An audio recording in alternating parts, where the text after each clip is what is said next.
প্রিয় ভাইয়েরা, আমার হাতে একটা কিতাব দেখা যাচ্ছে। কি নাম? কারা কারা পড়তে জানেন হাত তোলেন দেখি। মাশাআল্লাহ। ঠিক আছে, হাত নামান।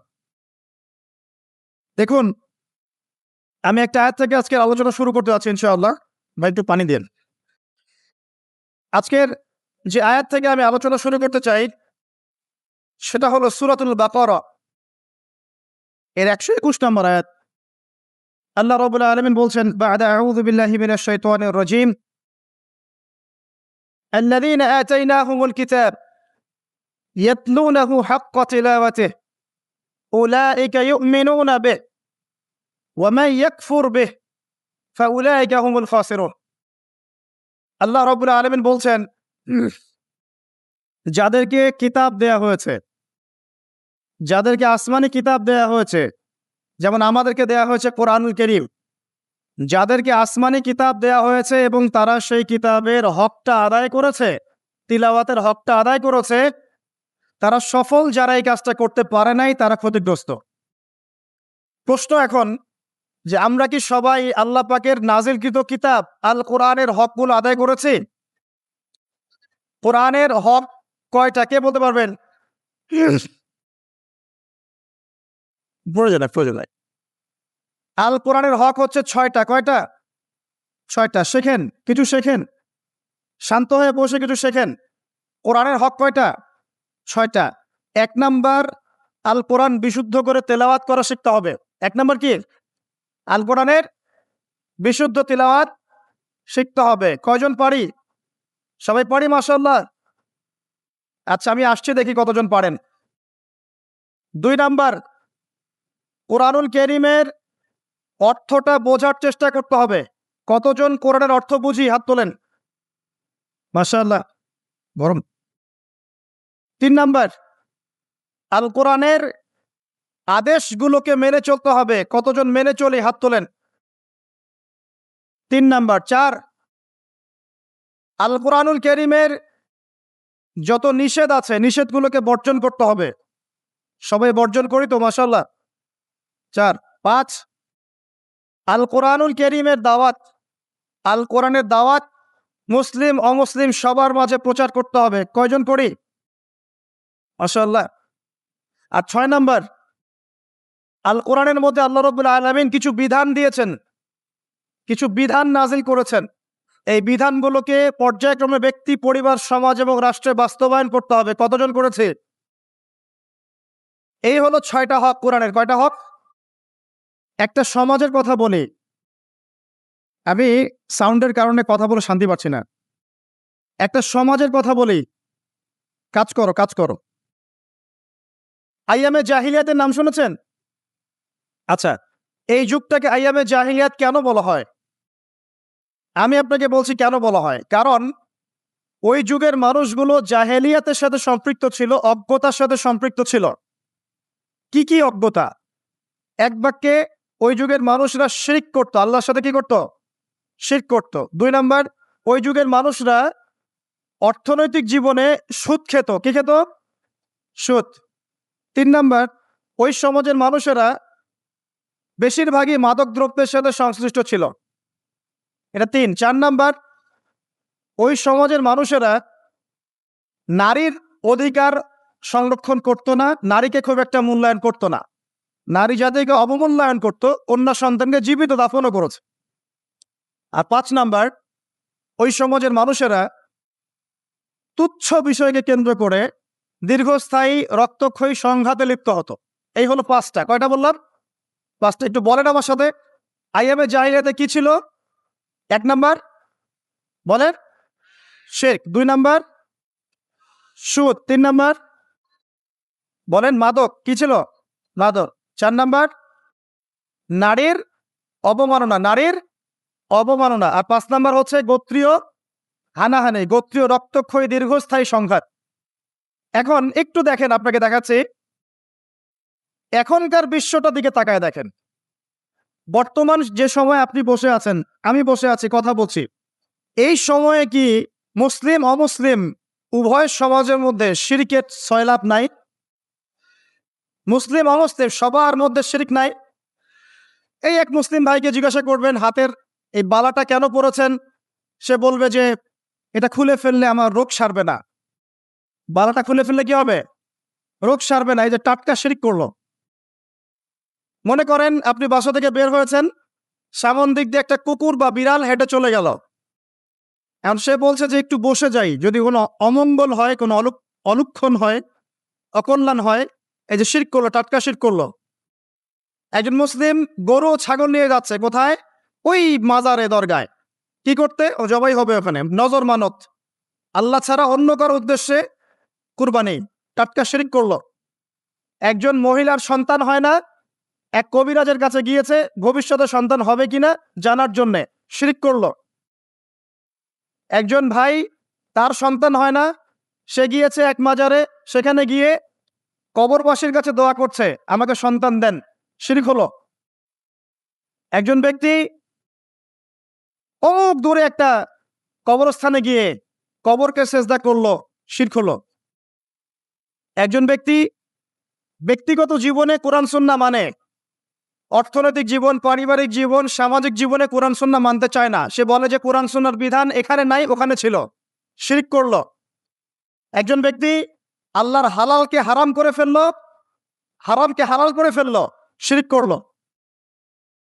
একজন ব্যক্তি বলল যে মাদকদ্রব্য খাওয়া যাবে, মাদকদ্রব্য হারাম, এটা আমি মানি না, শিরক করলো।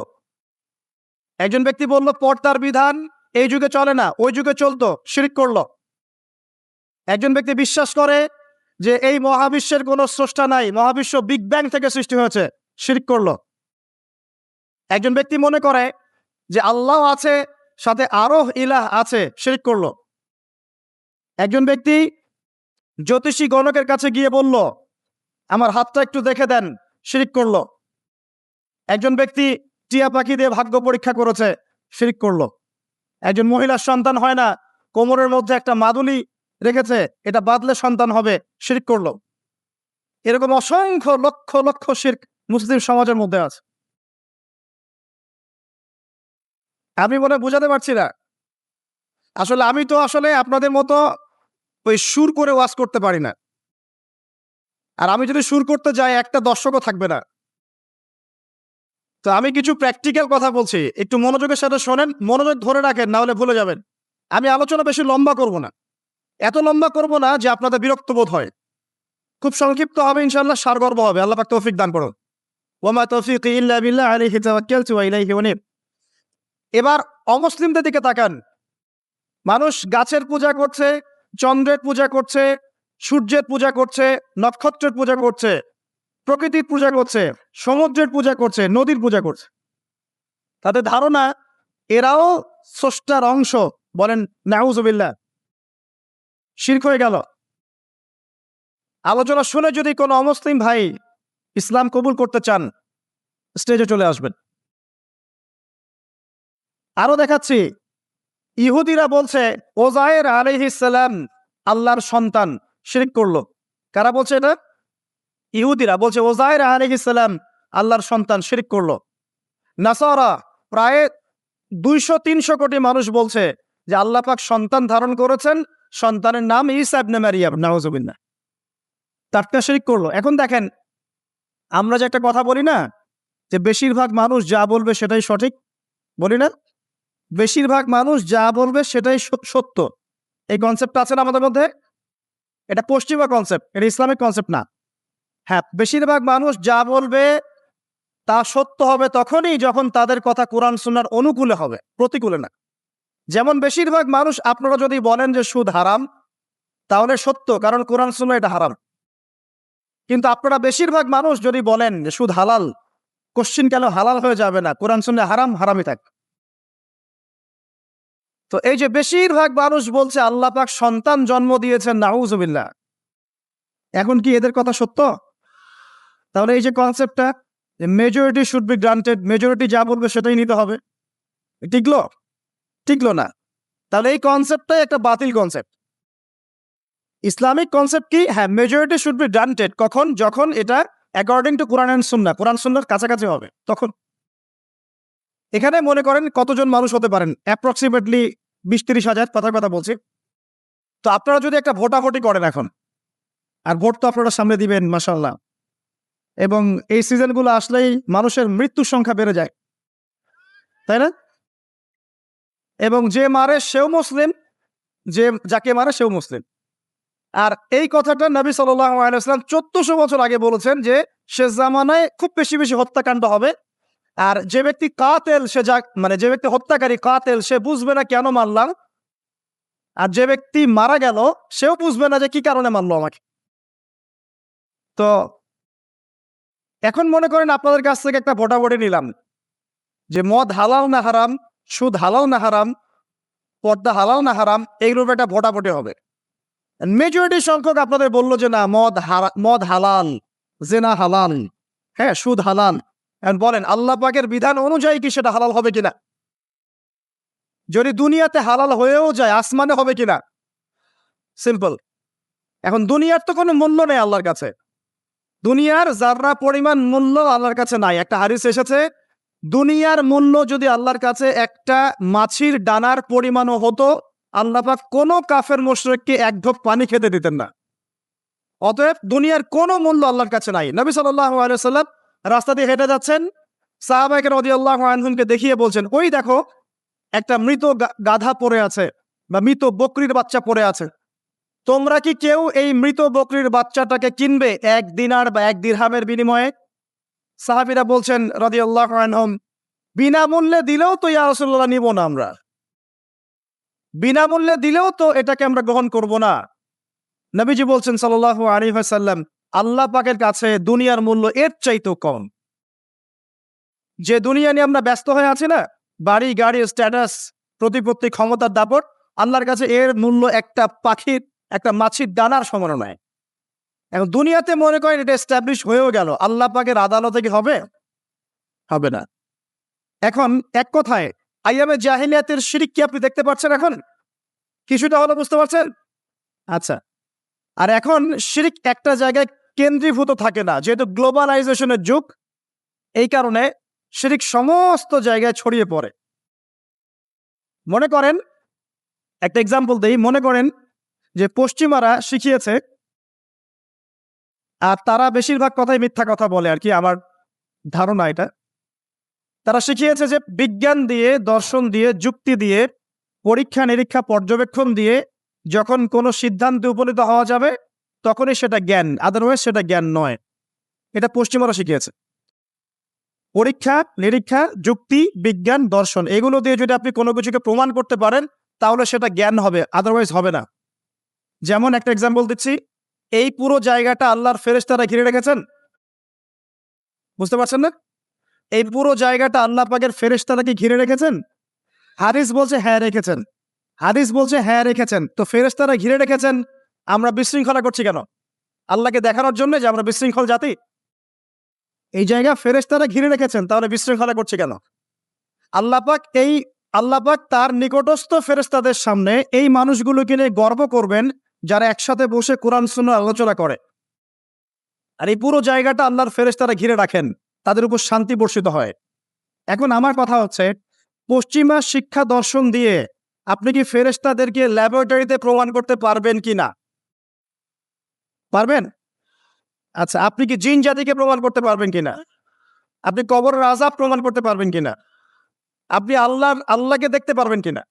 আল্লাহকে কোনো ইন্দ্রিয় দিয়ে উপলব্ধি করতে পারবেন কিনা? আপনি কি হাসর, মিজান, পুলসিরাত দেখেছেন কি দেখেন নাই? আপনি কি আপনার শরীরের মধ্যে থাকা রূহ বা আত্মাটাকেও দেখেছেন? এই আত্মাটাকেও কি আপনি সায়েন্স দিয়ে প্রমাণ করতে পারবেন? মানুষ মারা গেলে বলে হৃদযন্ত্রের ক্রিয়া বন্ধ হয়ে মারা গেছে, তাই না? তো ক্রিয়াটা বন্ধ হলো কিভাবে? কে বন্ধ করলো? কার হুকুমে বন্ধ হলো? আর এতদিন পর্যন্ত চলছিল কার হুকুমে? এই জায়গায় একটা জ্ঞানতাত্ত্বিক দর্শনের পার্থক্য আছে না? এই যে আপনি যদি বিশ্বাস করে নেন যে হ্যাঁ পরীক্ষা নিরীক্ষা পর্যবেক্ষণের বাইরে কোনো জ্ঞান নাই, তাহলে আপনি ওহির জ্ঞানকে অস্বীকার করছেন। এটা হলো শিক্ষাক্ষেত্রে শিরক।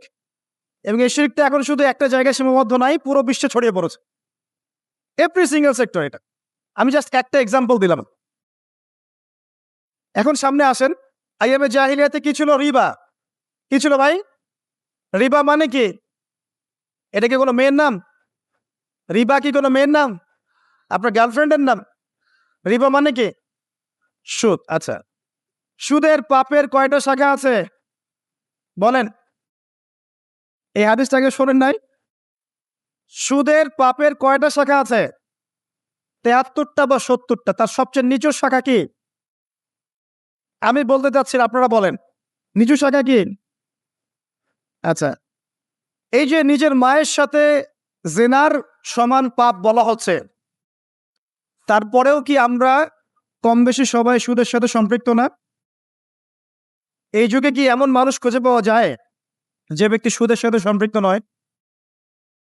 বুখারীর একটা হাদিস এসেছে, ১ দিরহাম যে ব্যক্তি সুদ খায় সে যেন ৩৬ বার জিনা করলো, নাউজুবিল্লাহ। এবং সহিহ কুরআনুল কারীমের সূরা বাকারার আপনি ২৭৯ থেকে নিয়ে ৮৩-৮৪ পর্যন্ত আয়াতগুলো পড়বেন। আল্লাহ পাক বলছেন, ইয়া আইয়ুহাল্লাযীনা আমানু, হে মুমিনগণ, ইত্তাকুল্লাহ, তোমরা আল্লাহকে ভয় করো। ওয়াযারু মা বাকিয়া মিনার রিবা ইন কুনতুম মুমিনিন, এবং সুদের অবশিষ্ট যে অংশগুলো আছে এগুলো ছেড়ে দাও যদি প্রকৃত অর্থেই তোমরা মুমিন হয়ে থাকো। ওয়া ইন লাম তাফআলু, তোমরা যদি এটা না ছাড়ো, যদি সুদ না ছাড়ো, কে বলছেন? আল্লাহ বল, যদি তোমরা সুদ না ছাড়ো তাহলে ফাযযানু বিহারবিম মিনাল্লাহি ওয়া রাসূলিহি, আল্লাহ এবং তার রাসূলের সাথে যুদ্ধের ঘোষণা শুনে রাখ। তো এই মহাপাপটা এখন সারা বিশ্ব জুড়ে নাই। আপনি ওয়ার্ল্ড ব্যাংকের কাছে যাবেন, সুদ ছাড়া আপনাকে কোনো লোন দিবে না। IMF এর কাছে যাবেন, সুদ ছাড়া কোনো লোন দিবে না। আপনি তাদের আওতার বাইরে গিয়ে একটা রাষ্ট্র পরিচালনা করতে পারবেন না। আর রাষ্ট্রের সেন্ট্রাল ব্যাংকের মধ্যে সুদ চলে আসবে। অতএব সেন্ট্রাল ব্যাংকের আন্ডারে যত ইকোনমিক কাঠামো থাকবে সবগুলোর মধ্যে সুদ চলে আসবে। সুদটা ছড়িয়ে দিল কারা? সুদ ছড়ানো কোন সভ্যতা? পশ্চিমারা। সারা বিশ্ববাসীকে ওরা সুদখোর বানিয়েছে। আর এই কারণে নবী সাল্লাল্লাহু আলাইহি ওয়াসাল্লাম মেরাজের রাতে গিয়ে দেখেছেন যে তার উম্মতের একটা বিশাল অংশের আযাব দেয়া হচ্ছে। কি আযাব? রক্তের নদীতে ফেলে তাদের মাথাগুলোকে ফাটিয়ে দেয়া হচ্ছে। বিশ্বাস করলেন না? এখন বলবেন যে মেরাজের রাতে কিভাবে দেখলেন? এটা তো এখনো ফয়সালা হয় নাই জান্নাত জাহান্নামে, তাই না? দেখুন, আল্লাহ রাব্বুল আলামিন অতীত, বর্তমান, ভবিষ্যতের ঊর্ধ্বে অবস্থান করেন। আল্লাহ রাব্বুল আলামিন অতীত, বর্তমান, ভবিষ্যতের ঊর্ধ্বে অবস্থান করেন।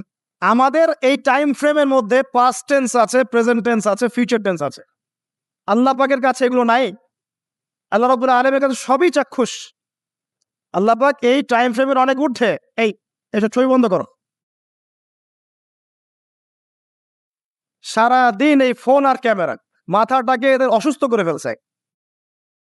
পুরা টোটালি মেন্টালি সিক জেনারেশন একটা। আচ্ছা বসেন,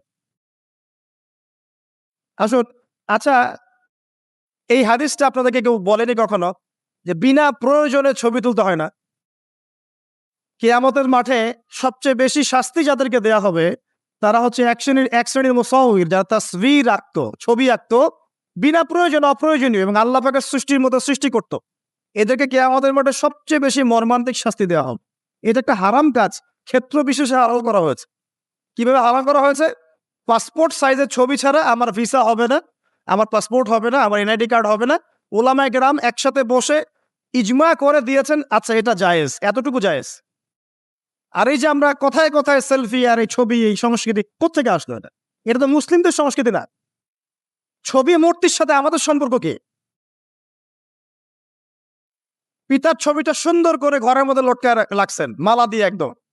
কি বোঝাতে যাচ্ছেন আপনি? আপনি নেককার সন্তান, অথচ পিতার জন্য কোনো দোয়া নাই আপনার মনে। দাঁড়ান দাঁড়ান, এই সংস্কৃতি থেকে বের হন। ক্ষেত্র বিশেষে হয়তো কোনো কোনো ক্ষেত্রে করা যাচ্ছে।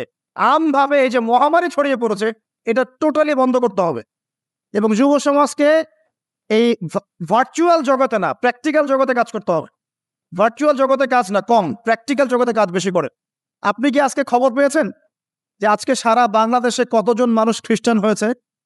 কোনো খবর পেয়েছেন কি? যে করেছে সে কি ফেসবুকে স্ট্যাটাস দিয়েছে, আজকে 10 জনকে করলাম, আজকে 5 জনকে করলাম, স্ট্যাটাস দেখেছেন? অথচ সীমান্ত এলাকাগুলো ঘুরে দেখবেন, দিনের পর দিন মানুষ খ্রিস্টান হচ্ছে, দিন আসছে খ্রিস্টান হচ্ছে। যেদিন সবাই খ্রিস্টান হয়ে যাবে ওই দিন টনক নড়বে আপনাদের। আপনি কি খবর পেয়েছেন যে আজকে বাংলাদেশে কতজন মানুষ শিয়া হয়েছে, কাদিয়ানি হয়েছে, অন্যান্য ধর্মে দীক্ষিত হয়েছে? খবর পেয়েছে? কারণ ওরা এত আইওয়াশ করতে চায় না, এত শোডাউন করতে চায় না। আর আমরা কাজ করি 5%। এই শোডাউন দিয়ে কোনো ইসলাম কায়েম হবে না। ইসলাম এই শোডাউন দিয়ে কায়েম হয় নাই, কনস্ট্রাকটিভ কাজের মধ্য দিয়ে কায়েম হয়েছে। কিভাবে হয়েছে আমি সামনে বলছি ইনশাল্লাহ। আগে এই জায়গাটা শেষ করি। এক কথায় ওই সুদ, জাহিলি যুগের ওই সুদ কি এখন গ্লোবালাইজেশন হয়েছে কি হয় নাই?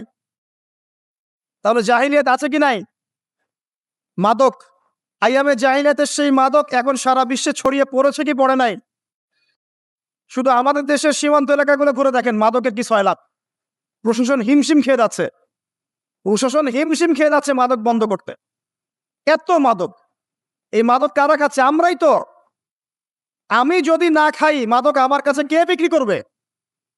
তুমি যদি মাদক না খাও তোমাকে কে জোর করে খাওয়াবে? তুমি নিজে খাচ্ছ বলেই তো সরকার বিপাকে পড়ছে, প্রশাসনের হ্যারাস হচ্ছে, মাদক চোরাচালান কারবারি যারা করছে এরা লাইফ পেয়ে যাচ্ছে। তুমি খাচ্ছ কেন? যুবক ভাই, আপনি মাদক খাচ্ছেন কেন? আপনি খাচ্ছেন বলেই তো মাদক বিক্রি করতে পারছে।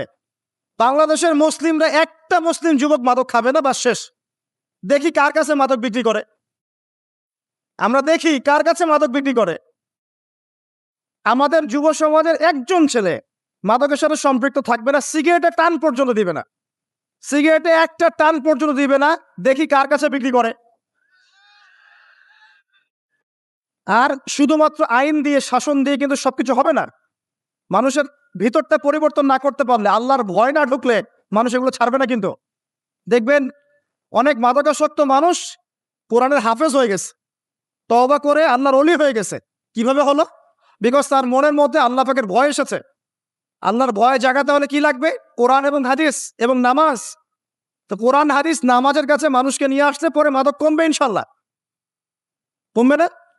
নাকি আমরা মাদকও বিক্রি করব, আবার মাদক দ্রব্যের নিরাময় কেন্দ্রও খুলে রাখবো? কোনটা করব? আশ্চর্য একটা বিষয়। মাদক সেলও হবে, আবার মাদকাসক্তও হবে মানুষ। এই মাদকাসক্তদেরকে ভালো করার নিরাময় সেন্টারও খোলা হয়। কি সার্কাস! সুবহানাল্লাহ। আমার সাথে ওয়াদা করেন, এখানে যত মানুষ আছেন, জীবনে কোনোদিন কোন রকম মাদক দ্রব্যের সাথে সংশ্লিষ্ট রাখবেন না। আল্লাহ পাক সাক্ষী থাকুন, আল্লাহ পাক কবুল করে দেন। সিগারেট চলবে না, জর্দা খাওয়া চলবে না, গুল খাওয়া চলবে না।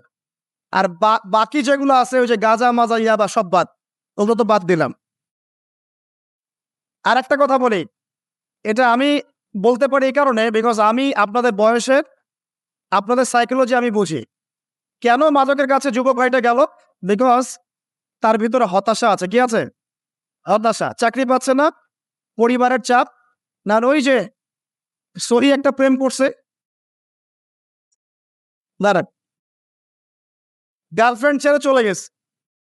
এখন সে শান্তি খুঁজতেছে কোথায়? এই যে গিটার, অথবা ব্যান্ড, অথবা মিউজিক, অথবা আপনার এই যে মাদক, অথবা পর্নোগ্রাফি, অথবা যে পতিতালয়গুলোতে, এখানে এসে শান্তি খুঁজতেছে। প্রিয় ভাই, শান্তি আপনাকে দিবে অনলি আল কোরআন। আপনি শান্তি খুঁজতে, আমি জানি আপনি শান্তি খুঁজছেন, মনের মধ্যে প্রশান্তি খুঁজছেন। তো এই প্রশান্তি আপনাকে দিবে দুটো জিনিস, আমি বলে দিই। 1 নাম্বার, 5 ওয়াক্ত নামাজ। 5 ওয়াক্ত নামাজ মসজিদে গিয়ে পড়েন, মনটা শান্তিতে ভরে যাবে ইনশাআল্লাহ। 2 নাম্বার, আপনি কোরআন তেলাওয়াত করেন নিয়মিত 1 পারা করে, ডেইলি 1 পারা করে করেন, আপনার মনটা শান্তিতে ভরে যাবে ইনশাআল্লাহ। যদি না ভরে, তাহলে তারপরে এসে আমাকে বললেন যে ভাই আমি করেছি কিন্তু মনে শান্তি নাই, তখন আমরা আপনার জন্য একটা নেককার মেয়ে দেখে দেব ইনশাআল্লাহ। ঠিক আছে? কারণ সারা জীবন একা একা ইবাদত করলেও মনটা আবার শূন্য থাকবে। আদম আলাইহিস সালাম জান্নাতে ছিলেন না? মনের মধ্যে একটু শূন্যতা ছিল। আল্লাহ রাব্বুল আলামিন এই বাপ আজরের হাত থেকে কি বের করলেন? কাকে বের করলেন? হাওয়া আলাইহিস সালামকে। মনের সমস্ত শূন্যতা দূর হয়ে গেল। তো এটা মানুষের জীবনে প্রয়োজন আছে। তবে আপনি যদি নিজেকে পবিত্র রাখতে না পারেন, তাহলে আপনি পবিত্র স্ত্রী পাবেন না। আপনি যদি নিজেকে পবিত্র রাখতে না পারেন, তাহলে পবিত্র স্বামীও পাবেন না। আমি একটু অ্যালার্মিং নিউজ দেই। অ্যালার্মিং নিউজ হচ্ছে আমাদের দেশের এই যে 20 থেকে 25 বছরের যুবক যারা আছে, এদের মধ্যে দেখা যায় প্রতি 10 জনের মধ্যে প্রায় 5 জন বিবাহ না করেই যৌন সম্পর্ক করে ফেলেছে।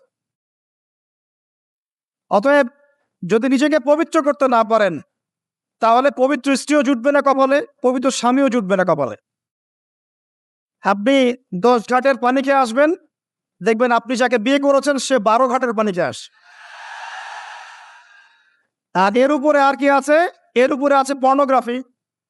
এই যে পর্নোগ্রাফি, মুভিজ এবং সিরিয়ালস, এগুলোতে দেখায় বেগানা নারীকে দেখায়।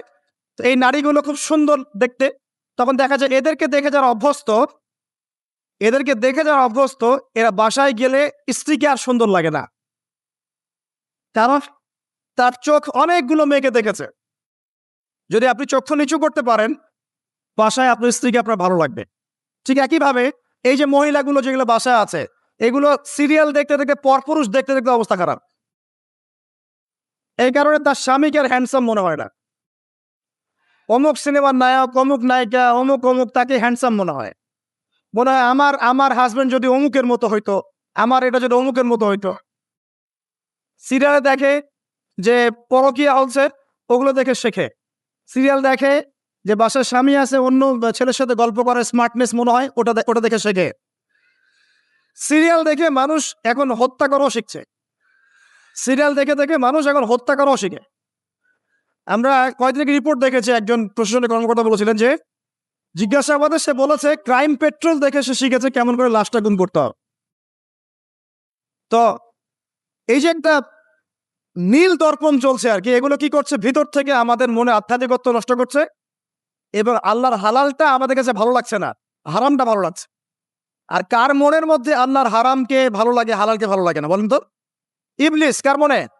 ইবলিস। তো ইবলিসের অনুসারী হয়ে যাচ্ছে আমরা দিন দিন। প্রিয় ভাইয়েরা, আল্লাহর ওয়াস্তে মাদকের সাথে সম্পৃক্ততা রাখবেন না। আল্লাহর ওয়াস্তে পর্নোগ্রাফি দেখবেন না। আল্লাহর ওয়াস্তে নিজের হায়াতটাকে, যৌবনটাকে হেলায় ফেলায় নষ্ট করবেন না।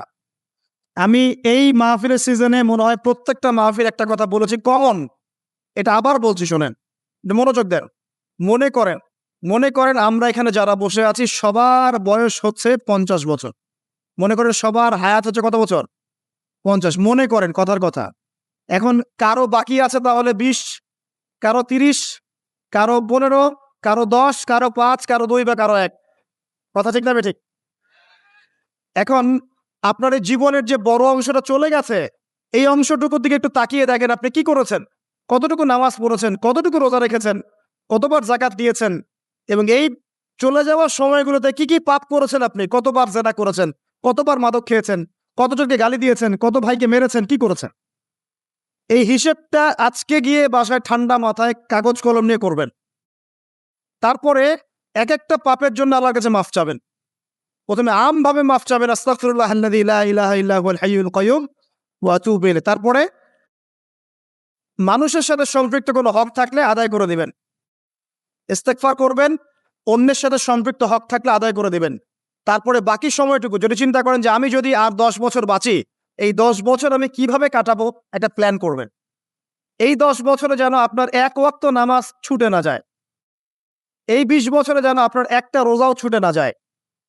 এই 20 বছরে যেন আপনি কোরআন সুন্নাহ A to Z পড়ে শেষ করতে পারেন এবং নবীর সুন্নতের উপর নিজেকে ঢেলে সাজাতে পারেন। এই 20 বছর আপনি হালাল রিজিক সার্চ করবেন, আমর বিল মারুফ নাহি আনিল মুনকারের কাজ করবেন, আপনার প্রতিভা অনুযায়ী দিনের খেদমত করবেন। পারা যাবে ইনশাআল্লাহ?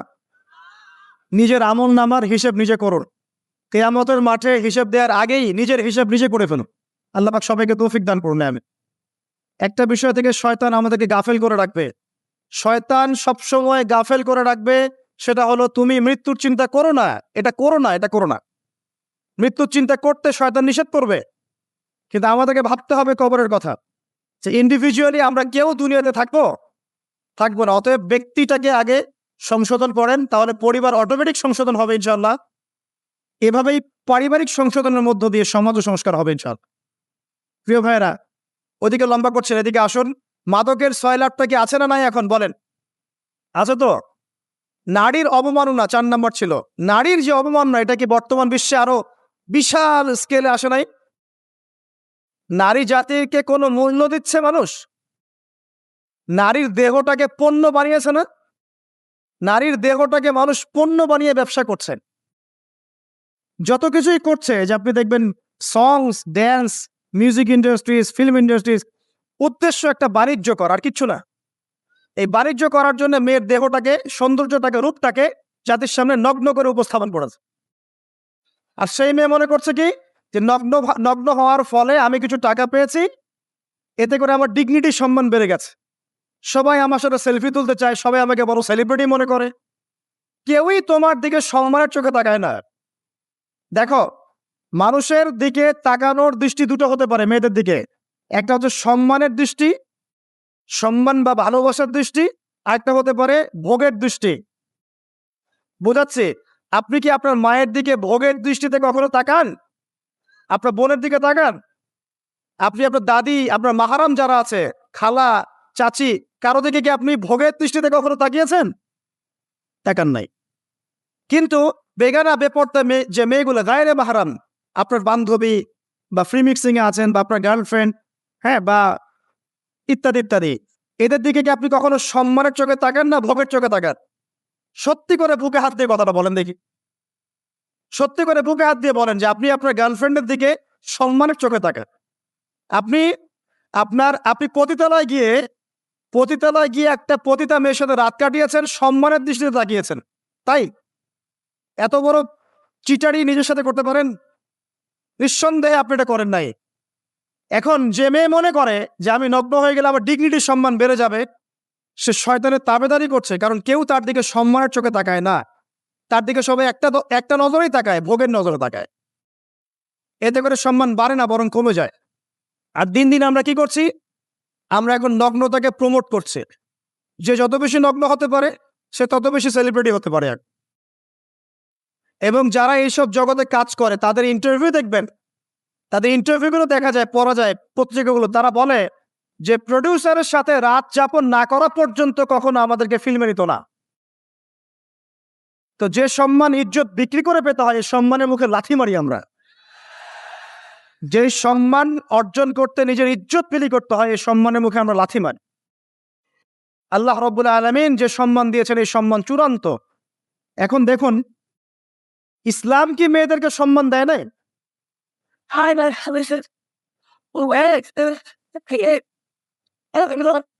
ইসলাম কি আমাদের মেয়েদেরকে, মাদেরকে, বোনদেরকে সম্মান দেয়নি আদৌ? ইসলামে কি সম্পত্তির অধিকার নাই?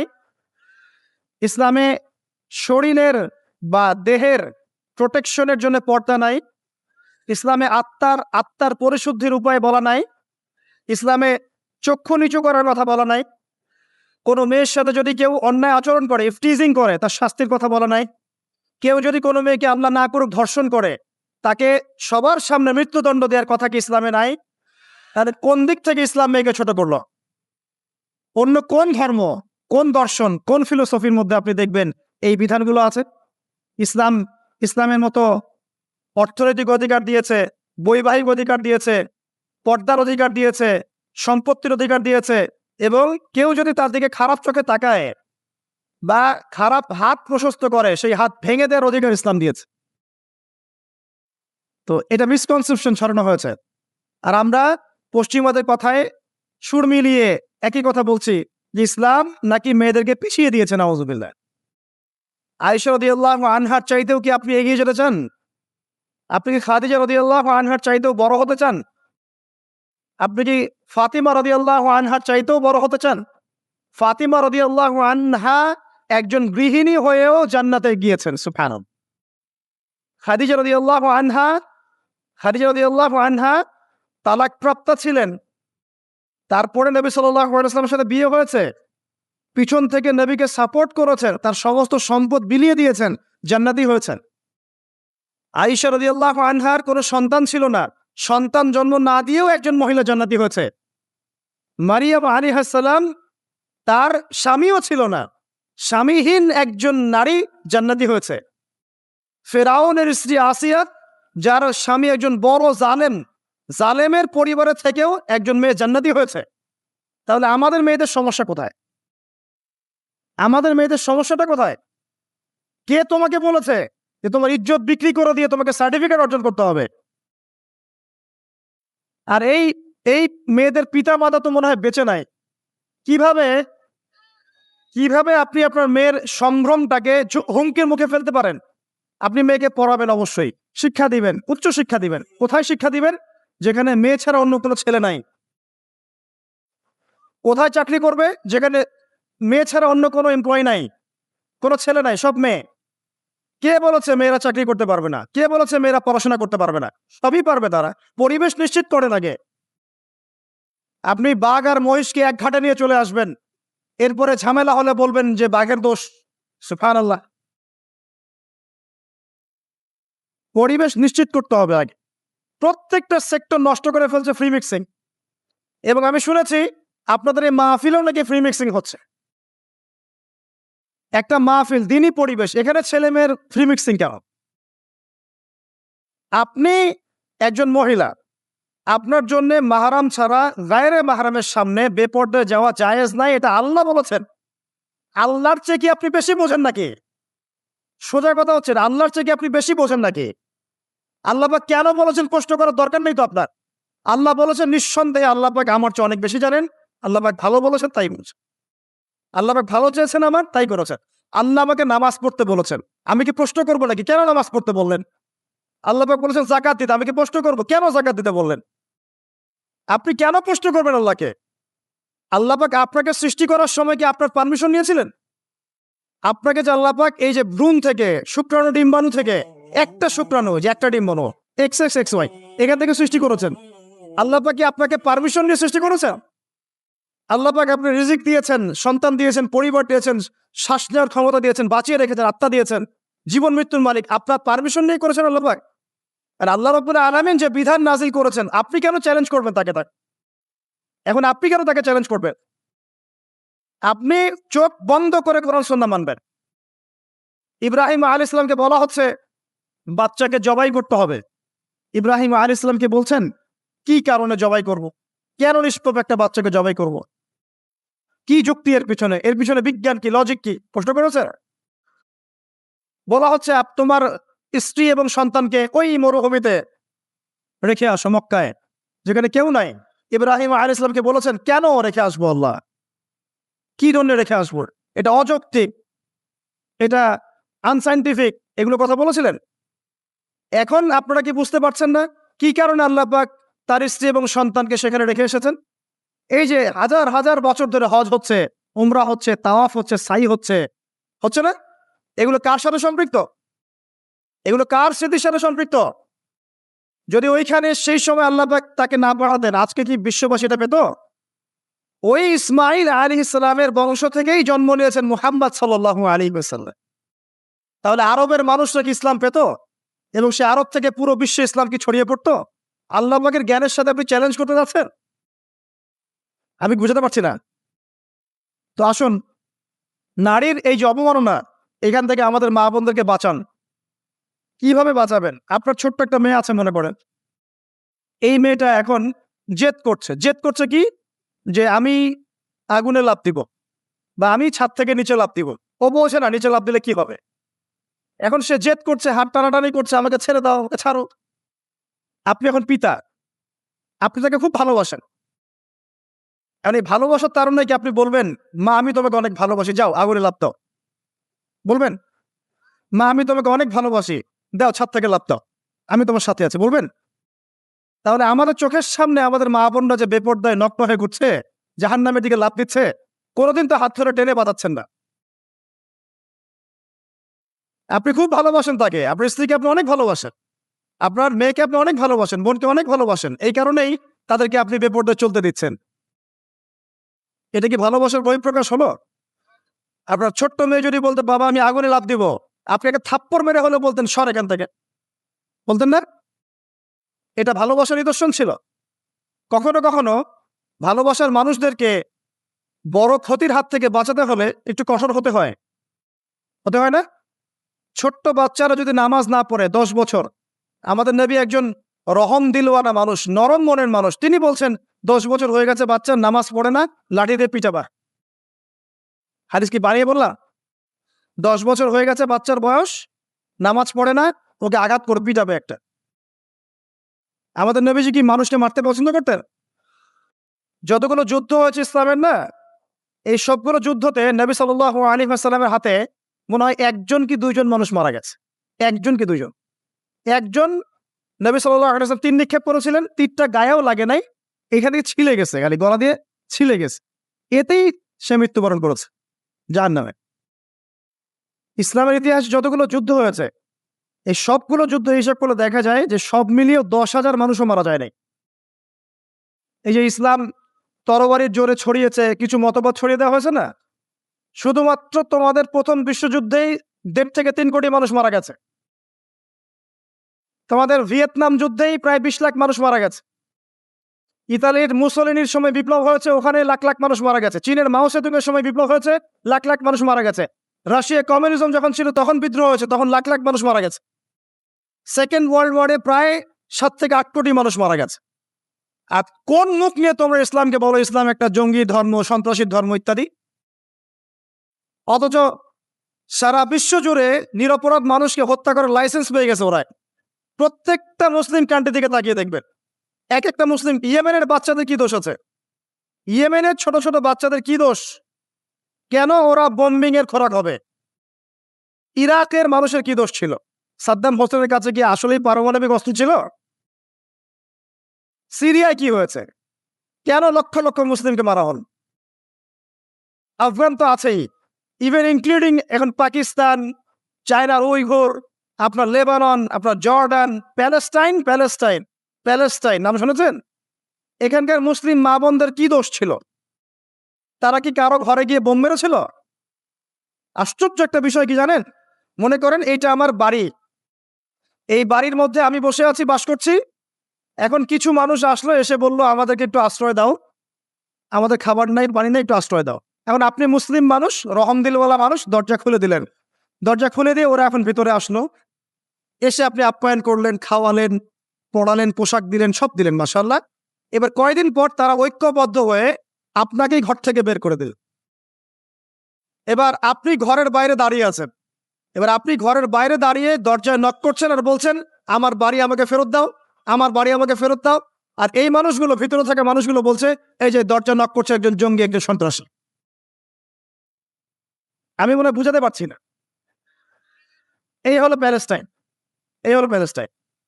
আমার বাড়ি আমাকে ফেরত দাও বলছে ওরা জঙ্গি সন্ত্রাস। তো প্রিয় মুসলিম ভাইরা, 2 চোখ খুলুন, বাইরের চোখ খুলুন, ভিতরের চোখ খুলুন, পরিস্থিতি বুঝুন, উম্মাকে ভালোবাসুন, 5 ওয়াক্ত নামাজি হয়ে যান, নিজের হায়াতটা কাজে লাগান, সুদের সাথে সম্পৃক্ত হয়েন না, শিরিক করেন না, মাদক খায়েন না, নারী জাতির অবমাননা করেন না, এবং আপোষে গোত্রীয় হানাহানিতে লিপ্ত হয়েন না। উম্মাকে ঐক্যবদ্ধ করতে পারেন না পারেন, অ্যাটলিস্ট উম্মার ক্ষতি করেন না। উম্মাকে ঐক্যবদ্ধ করতে পারেন না পারেন, আগুনটাকে বাড়িয়ে দিয়েন না। রাষ্ট্রের বিরুদ্ধে বিদ্রোহ করতে যান না।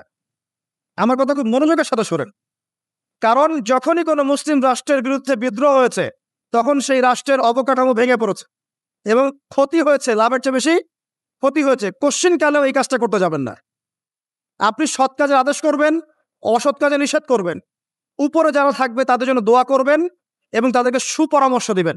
পরামর্শ যদি তারা গ্রহণ করে আলহামদুলিল্লাহ, না করলে আপনার দায়িত্ব শেষ, আপনার এর বাইরে কোনো দায়িত্ব নাই। ভাইয়ে ভাইয়ে মারামারি কাটাকাটি করে রক্তারক্তি করতে যাবেন না, এতে করে রাষ্ট্রের অবস্থা আরো খারাপ হয়ে যাবে। সামনে এই যে করোনা চলে গেছে, করোনার পরে এই যে আবার ইউক্রেন রাশিয়া যুদ্ধ চলছে, তারপরে আবার এই যে এখন অর্থনৈতিক মন্দা চলছে, ডলারের সাথে রেমিটেন্স কমছে, সব মিলিয়ে ইকোনমিক অবস্থা ভালো না। বিশ্বের প্রায় 52টা দেশের অর্থনৈতিক অবস্থা ভালো না। এটা একটা বৈশ্বিক সংকট। এমন এই সংকট মোকাবেলা করতে গেলে আপোষে মারামারি কাটাকাটি করে সমালোচনা করে কোনো সমাধান আসবে না। সবাই মিলে যদি একসাথে কোনো কাজ করতে পারেন, করতে পারেন। কোরআন সুন্নাহ কি বলছে? কোরআন সুন্নাহ বলছে ঐক্যবদ্ধ থাকেন। কোরআন সুন্নাহ বলছে কৃষিভিত্তিক অর্থনীতির দিকে ফোকাস করেন। কোরআন সুন্নাহ বলছে যাকাত কেন্দ্রিক ইকোনমিক সিস্টেম চালু করেন। কোরআন সুন্নাহ বলছে ব্যবসা ভিত্তিক প্রকল্পগুলো বাড়িয়ে দেন। কোরআন সুন্নাহ বলছে অপচয় কমিয়ে দেন, দুর্নীতি কমিয়ে দেন। কোরআন সুন্নাহ বলছে যে অল্পে তুষ্ট থাকেন, অল্পে তুষ্ট থাকার মনোভাব রাখেন। দেখবেন ইনশাআল্লাহ তাআলা পৃথিবীর সমস্ত দেশও যদি দুর্ভিক্ষে ধ্বংস হয়ে যায়, বাংলাদেশের কিচ্ছু হবে না। আমাদের কাছে কোরআন আছে, আমাদের কাছে হাদিস আছে, সমাধান আমাদের কাছে আছে। আল্লাহ পাক আমাদের সবার শুভবুদ্ধি দান করুন, আমিন। এবং সবাই মুসলিম, আমি সবাইকে ভালোবাসি। আমি আমার পক্ষ থেকে আন্তরিক উদাত্ত আহ্বান জানাব, আল্লাহর ওয়াস্তে কোরআন এবং সুন্নাহকে স্টাডি করেন এই কোরআন সুন্নাহর মানদণ্ডে বিশ্বকে চেনার চেষ্টা করেন, ইনশাআল্লাহ তাআলা আল্লাহ পাক আমাদেরকে পথ দেখাবে ইনশাআল্লাহ। আরেকটা বিষয় বলে শেষ করে দেই, জাহেলিয়াতে একটা মহামারী ছিল গোত্রীয় দ্বন্দ্ব। এই গোত্রীয় দ্বন্দ্বটা এখন ধর্মীয় দ্বন্দ্বের রূপ নিয়েছে আমাদের এখানে, এবং পলিটিক্যাল দ্বন্দ্বের রূপ নিয়েছে, এবং বৈশ্বিক গ্লোবাল অ্যাফেয়ার্সের দিকে তাকাবেন, সেখানেও এখন বৈশ্বিক দ্বন্দ্ব চলছে। তো এই দ্বন্দ্ব কিন্তু শেষ হয় নাই। শেষ কথা হচ্ছে, আইয়ামে জাহিলিয়াতে যে 5টা মূল পাপের কথা বললাম, শিরক 1 নম্বর কি ভাই? শিরক। 2 নম্বর রিবা, সুদ। 3 নম্বর মাদক। 4 নম্বর এই যে নারীর অবমাননা। 5 নম্বর হচ্ছে গোত্রীয় হানাহানি। এগুলো এখনো আছে, তখনও ছিল। তখন যে অবস্থায় ছিল এখন তার চেয়ে অনেক বড় লেভেলে আছে। এই অবস্থাতে এই যে বলছিলাম কোরআনের হক আদায় করলে পরে আপনি সলিউশন পাবেন। হকগুলো কি কি? 1 নাম্বার, বিশুদ্ধ করে কোরআন তেলাওয়াত করা শিখতে হবে। পারবেন ইনশাআল্লাহ? ওয়াদা করেন যে আমরা সবাই বিশুদ্ধ করে কোরআন তেলাওয়াত করা শিখবো ইনশাআল্লাহ। আগামী রমজান মাস আসবে এই মার্চ মাসে। এই মার্চ মাসে রমজান আসার আগেই সবাই কোরআন তেলাওয়াত করা শিখবেন ইনশাআল্লাহ। এবং আমাকে ওয়াদা করেন যে প্রত্যেক দিন মিনিমাম 1 পারা করে কোরআন তেলাওয়াত করবেন। পারবেন ইনশাআল্লাহ? ইনশাআল্লাহ। 2 নাম্বার, কোরআনের অর্থ বুঝতে হবে। অর্থ বুঝতে হলে আপনাকে টুকটাক আরবি ভাষা জানতে হবে। কি आप लोग को मालूम है कि আরবি ভাষা क्या है? বুঝতে পারছেন কথা? কেমনে বুঝলেন? এই হিন্দি তো কোনো আপনার ইউনিভার্সিটি, কলেজ, বিশ্ববিদ্যালয়ে পড়ানো হয় না। কোথা থেকে শিখছেন? যেভাবে হিন্দি শিখেছেন ঠিক সেইভাবে আরবি শিখবেন ইনশাআল্লাহ। পারা যাবে ইনশাআল্লাহ? অবশ্যই পারা যাবে ইনশাআল্লাহ। এরপরে আপনি কোরআন চর্চা করতে আসেন, দেখবেন আপনি কোরআন বুঝতে পারবেন। আল্লাহ পাক কোরআনে কি বলেছেন আপনি বুঝতে পারবেন, ধরতে পারবেন। আল্লাহ পাক তৌফিক দান করুন। অর্থ বুঝতে হবে। যদি আরবি ভাষা এখন শিখতে নাও পারেন, বিশুদ্ধ করে তাফসীর নেবেন, হয় তাফসীর ইবনে কাসির বা জালালাইন বা মারিফুল কোরআন, যে তাফসীর আপনার কাছে ভালো মনে হয় এই তাফসীর আপনি ভাষায় পড়বেন। তবে কোরআনের অর্থ পড়েই নিজেকে পণ্ডিত, স্কলার ভাবা শুরু করবেন না, মুস্তাহিদ ভাবা শুরু করবেন। অনেক বিষয় কোরআনে আছে যেগুলো সরাসরি অর্থ বোঝা সম্ভব না, ব্যাখ্যার প্রয়োজন আছে। এই ব্যাখ্যাগুলো বোঝার জন্য আলেম ওলামাদের সাথে সম্পৃক্ততা রাখবেন। 2 নাম্বার। 3, একটু দাঁড়ান, শেষ করছি, বিশৃঙ্খলা করবেন না। 3 নাম্বার, কোরআনের আদেশ মানবেন। 4 নাম্বার, নিষেধ বর্জন করবেন। কোরআনের আদেশ মানতে রাজি আছি ইনশাআল্লাহ? 1 নাম্বার আদেশ, শিরক করা যাবে না, সালাত পড়তে হবে, নিসাব পরিমাণ সম্পদ হলে যাকাত দিবেন, রমজান মাসে সওম রাখবেন, সামর্থ্য হলে হজ করবেন। পারবেন ইনশাআল্লাহ? পিতামাতার খেদমত করবেন, সত্য কথা বলবেন, অন্যায়ের সাথে আপোষ করবেন না, আমর বিল মারুফ নাহি আনিল মুনকারের কাজ করবেন। পারা যাবে ইনশাআল্লাহ? ইনশাআল্লাহ। আপনার মা বোনকে পর্দায় রাখবেন, আদর্শ পরিবার করবেন, আগামী প্রজন্মকে ইসলাম শেখাবেন। ঠিক আছে ইনশাআল্লাহ? নিষেধও বর্জন করতে হবে। কোরআনে যত নিষেধ আছে কোন নিষেধে আমি যাব না ইনশাআল্লাহ। ঠিক আছে? সুদে যাব, হারামে যাব, জেনা করব, মাদক খাবো, পর্ন দেখব, আল্লাহ পাক তৌফিক দান করুন। শিরক করবেন, বেদাত করবেন, কুফরে যাবেন, আল্লাহর হালালকে হারাম করবেন, আল্লাহর হারামকে হালাল করবেন, আল্লাহ পাক তৌফিক দান করুন। আমিন।